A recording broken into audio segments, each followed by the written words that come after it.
Depois de séculos de brilhantes tentativas, o método geral para calcular a área de figuras curvas foi obtido no século XVII. Esse método é chamado integração.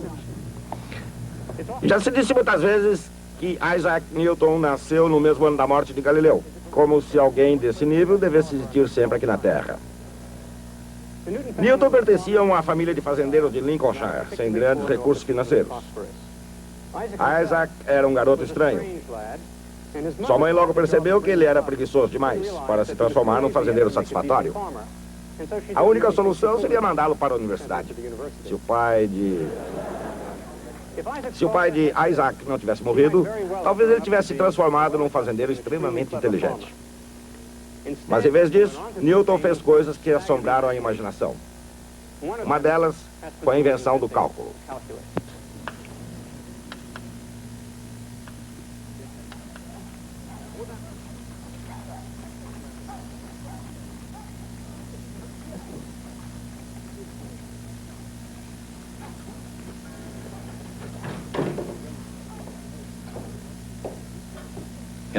Na segunda metade do século XVII, um excêntrico cientista inglês descobriu o cálculo. Seu nome era Isaac Newton.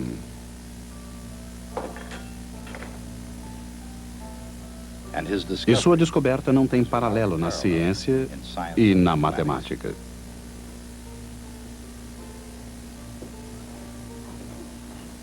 Mas o mérito pela descoberta do cálculo não pode ser atribuído exclusivamente a Newton.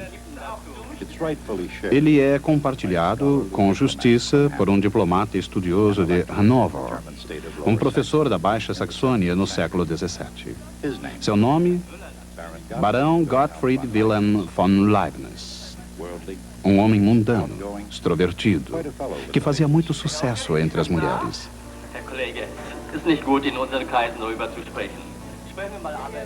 Leibniz era diferente de Newton sob quase todos os aspectos, exceto pelo fato de ambos serem gênios. Assim como Newton, Leibniz foi um prodigioso matemático. Mas ao contrário de Newton, cujo forte era a teoria, Leibniz demonstrou frequentemente uma natureza prática.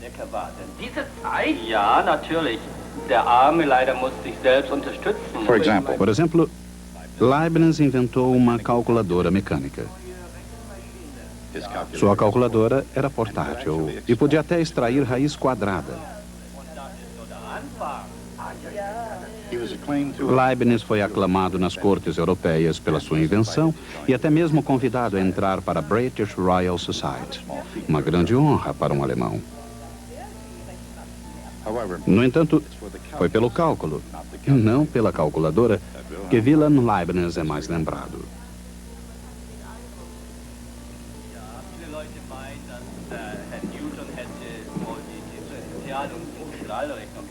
Embora Leibniz e Newton sejam lembrados como seus principais arquitetos, nenhum dos dois desenvolveu sozinho o cálculo. Assim como todas as outras magníficas estruturas matemáticas, o cálculo foi o resultado de muitas ideias. Orésme, Galileu, Kepler, Descartes, Fermat e muitos outros antes de Newton e Leibniz haviam levantado questões sobre a velocidade, a aceleração e o comportamento de quantidades variáveis. Questões referentes à razão de variação, muitas das quais são respondidas hoje de forma rotineira graças ao cálculo diferencial, podem ser reduzidas a um problema geométrico, que consiste em determinar a linha tangente a uma curva num ponto arbitrário. No entanto, nem todas as questões geométricas envolvem movimento. Algumas envolvem coisas fixas num local, como a própria Terra.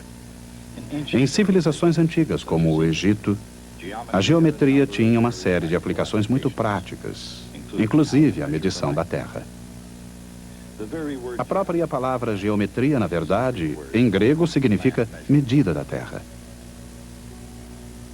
Na Idade Áurea, quando os negociantes gregos começaram a levantar questões sobre as áreas e volumes específicos, os matemáticos gregos puderam oferecer respostas específicas. A área de um retângulo é o produto de sua base por sua altura. Um triângulo tem uma área equivalente à metade da área de um retângulo, com a mesma base e altura.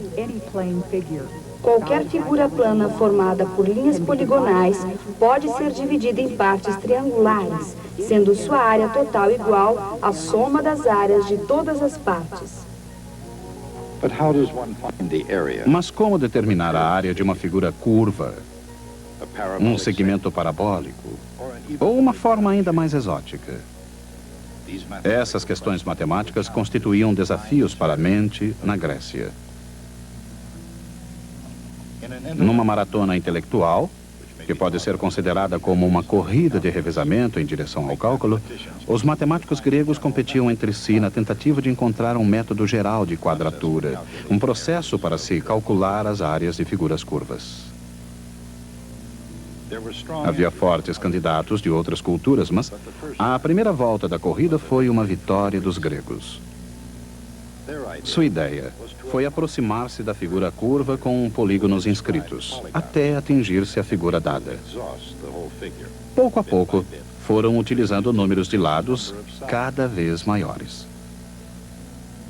Essa antiga abordagem grega é chamada o método da exaustão.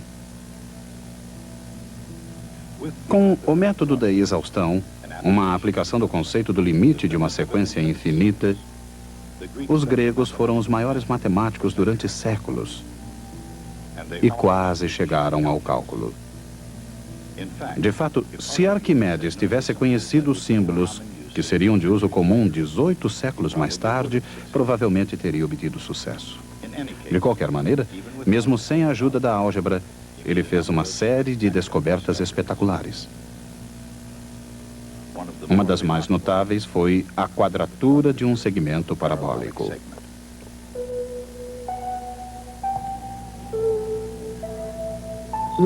Seja A de T a área entre a parabólica e o eixo x, de x igual a 0 até x igual a t.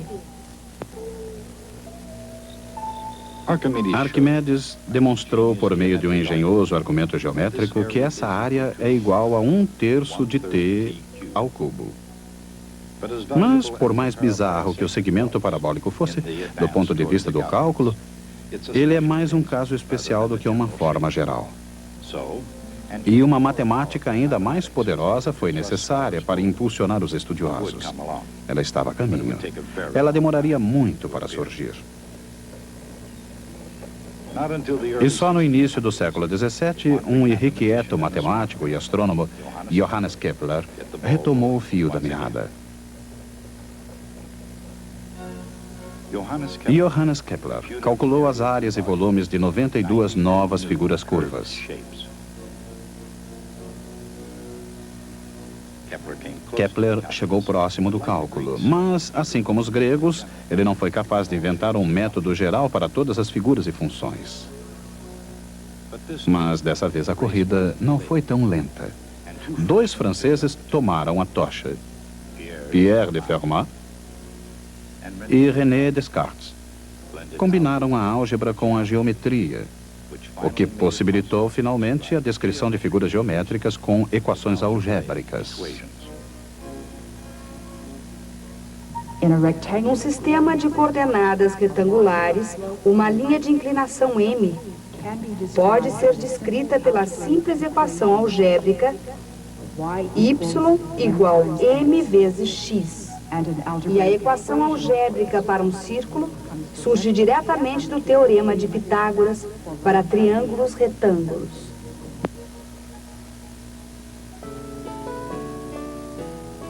Fermat esteve mais próximo de encontrar a derivada com o seu método geral de localizar os pontos de máxima e mínima das funções, pontos onde a inclinação é 0.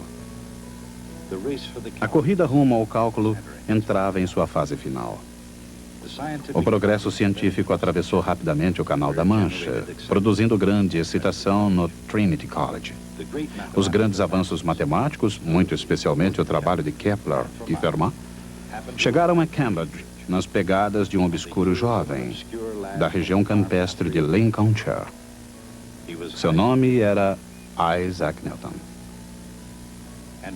Entre outros feitos, qualquer um deles foi suficiente para lhe garantir um lugar na história da ciência. Ele descobriria a lei universal da gravidade e chegaria ao cálculo. Mais tarde, para o espanto e talvez até mesmo a contragosto de Newton, Wilhelm Leibniz faria o mesmo.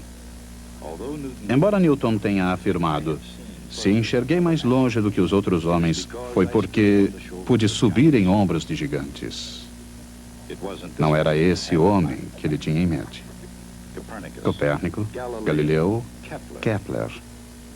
Na imaginação de Newton, esses eram os ombros sobre os quais ele se apoiava.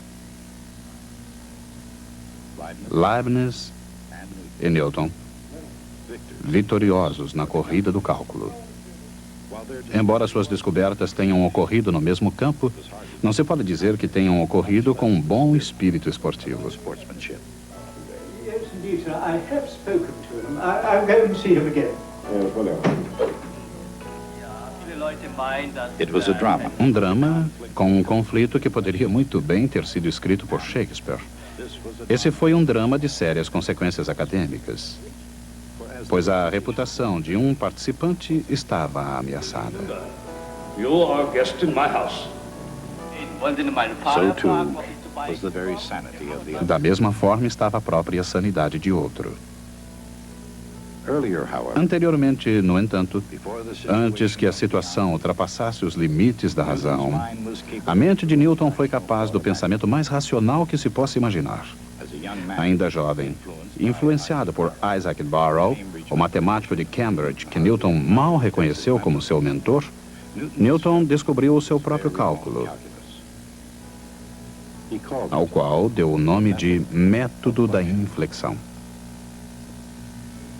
Newton percebeu que a razão de variação de uma função fornece a inclinação de sua curva e também que a própria inclinação fornece uma nova quantidade, a inflexão. Atualmente, a inflexão de Newton é conhecida como derivada. Essa matemática era mais eficaz do que a dos gregos, tão ágil quanto a mente de Kepler, e mais flexível do que a obra de Fermat. Com essa matemática, Newton explicou o movimento de objetos no espaço e ganhou a corrida de revezamento que tivera início 2000 anos antes. Essa matemática foi o cálculo. Mesmo assim, Newton não revelou seu cálculo durante 30 anos. A pergunta é: por quê? Nunca saberemos com certeza, mas Isaac Newton, um cientista racional, deixou cartas, dicas, confissões. Em seus escritos secretos, ele revela fantasias de queimar a própria mãe. Newton escreveu 2 milhões de palavras sobre alquimia e profecias bíblicas e negou certos ensinamentos da sua igreja. Mas isso não foi tudo o que ele negou. Em seu leito de morte, aos 85 anos, Newton afirmou que seu grande triunfo era morrer virgem. Isaac Newton foi, mesmo assim, um dos homens mais produtivos da história, apesar de sua obsessão pelo sigilo, do seu terror pela desaprovação científica e pelo roubo. Durante 30 anos, em cartas aos seus amigos, ele fez alusões enigmáticas à sua descoberta do cálculo. Talvez alusões demais. Of course, Naturalmente, como diplomata, Leibniz lidava com segredos, mas de uma maneira diferente. Ele também lidou com Newton, embora nunca pessoalmente. Corresponderam-se durante anos, mas jamais se encontraram. Uma vez, Newton escreveu a Leibniz, fazendo-lhe um desafio. um anagrama com alusões a integrais e derivadas. Mas, desta vez, Newton talvez tenha sido esperto demais. Intrigado, Leibniz estudou o trabalho anterior de Kepler e Fermat e inventou seu próprio cálculo. Talvez não tenha sido o primeiro, mas um fato está acima de qualquer discussão. Ele foi o primeiro a ser publicado. O cálculo de Leibniz era ligeiramente diferente do de Newton e, de certa forma, um pouco melhor. Leibniz incorporou a ideia de calcular uma área imaginando uma grade de pequenos retângulos. Imaginemos que eles diminuem de tamanho e somemos suas áreas. Num determinado momento, sua soma aproxima-se de um limite, igual à área da região sobre o gráfico de uma função. Esse é o processo da integração. Leibniz o resumiu como o sinal integral, um S alongado, a inicial da palavra latina que significa soma. Tanto Leibniz quanto Newton, cada um gênio com uma nova ideia, reconheceram algo que os outros haviam passado por cima. Perceberam a surpreendente conexão entre integração e diferenciação. Essa notável conexão pode ser melhor compreendida calculando-se a área de um segmento parabólico. Seja A de t a área entre a parábola e o eixo x, desde x igual a 0 até x igual a t. Isso é uma função de t. Tente achar a derivada dA dt. Se a área de 0 a t for A de t, então a área de 0 a t mais ΔT é A de t mais ΔT. A área de ΔA é a mesma de um retângulo de base ΔT e a altura x ao quadrado para um dado x. À medida em que o ΔT se reduz para zero, y ao quadrado torna-se t ao quadrado. Em outras palavras, a derivada da função da área é t ao quadrado. Experimentando várias funções para ver qual delas tem t ao quadrado como sua derivada, 1/3 de t ao cubo acaba nos ocorrendo. Isso funciona. O mesmo acontece com 1/3 de t ao cubo mais uma constante, porque a derivada de uma constante é zero.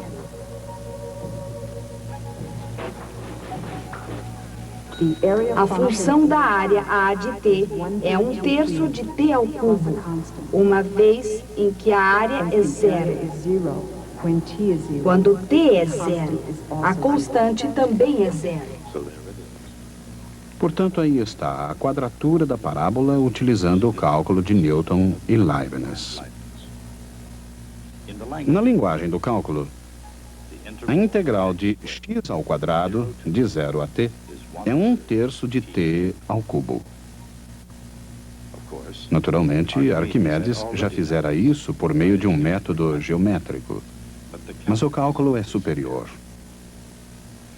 O cálculo se aplica não apenas à parábola, mas a qualquer curva bem comportada. Ele soluciona o problema da quadratura em geral e revela a conexão durante muito tempo oculta entre integração e diferenciação. Diferenciação e integração são processos inversos. Comecemos com uma função. E agora vamos integrá-la para obter a função de sua área. Em seguida, tomemos a derivada dessa função.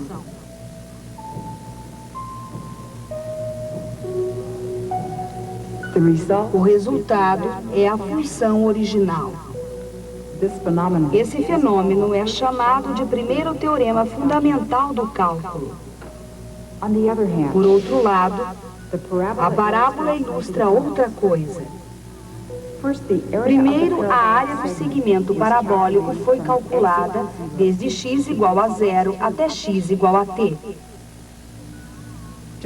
Para determinar a área entre quaisquer dois valores de x, digamos de x igual 1 até x igual 2, simplesmente subtraímos. Tomemos a área de 0 a 2 menos a área de 0 a 1.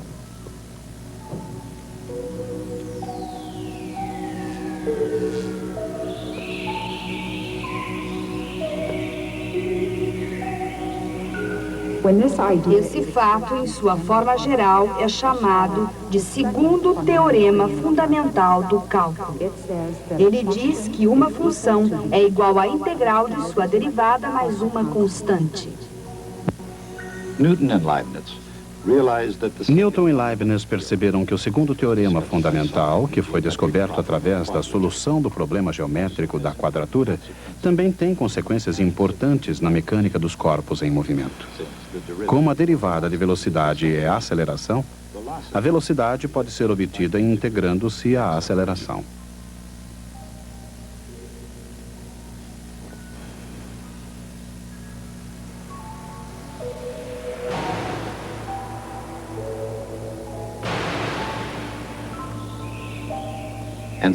E como a derivada de um deslocamento é a velocidade, o deslocamento pode ser obtido integrando-se à velocidade. Newton tinha consciência do seu grande poder dessa nova matemática.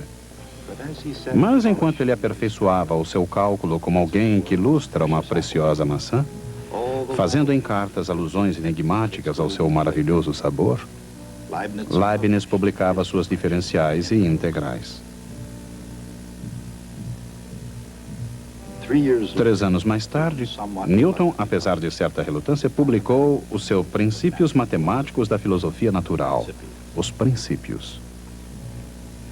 Mesmo assim, com exceção de algumas insinuações, Newton manteve segredo do seu cálculo. Enquanto Newton mantinha esse sigilo sobre seu trabalho, isso não acontecia com seus compatriotas, que o aclamavam em detrimento de Leibniz.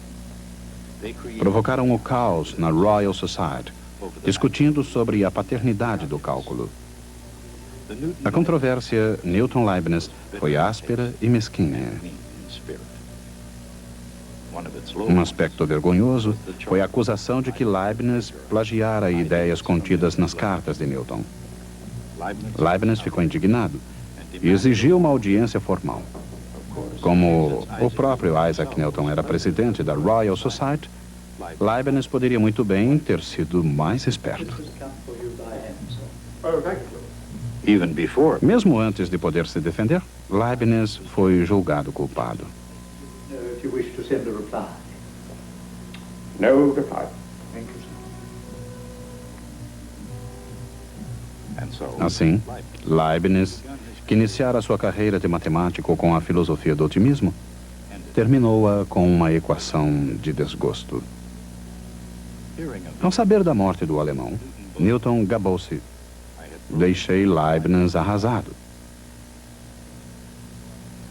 Ironicamente, embora suas derivadas e integrais tenham dominado a Inglaterra durante o século seguinte, o sistema de representação de Leibniz era melhor e tornou-se a linguagem universal da matemática.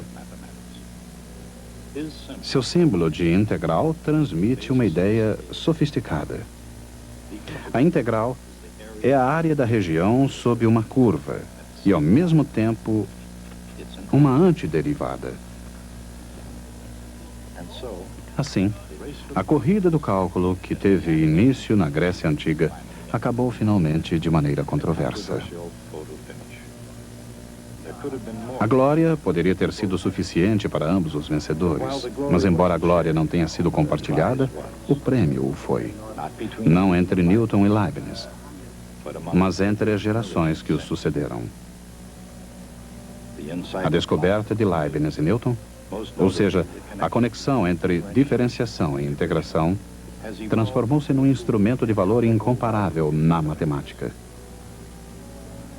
Graças a Leibniz e a Newton, os cálculos diferencial e integral constituem a linguagem coletiva da ciência. O cálculo de Newton foi publicado pela primeira vez neste livro. Como vocês podem ver, chama-se o método das inflexões. Ele trata da teoria de Isaac Newton, mas não foi escrito por Isaac Newton, e sim por esse homem, John Coulson.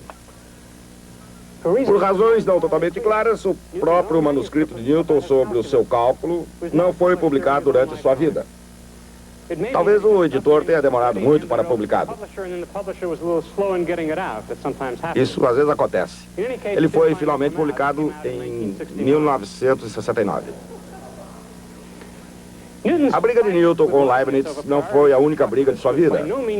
Ele teve muitas outras. Newton era um gênio, mas não era uma pessoa muito agradável. Uma de suas frases famosas foi: se enxergo tão longe é porque me apoio nos ombros de gigantes. Ele pode tê-lo feito, mas também pisou em muita gente. Até a próxima.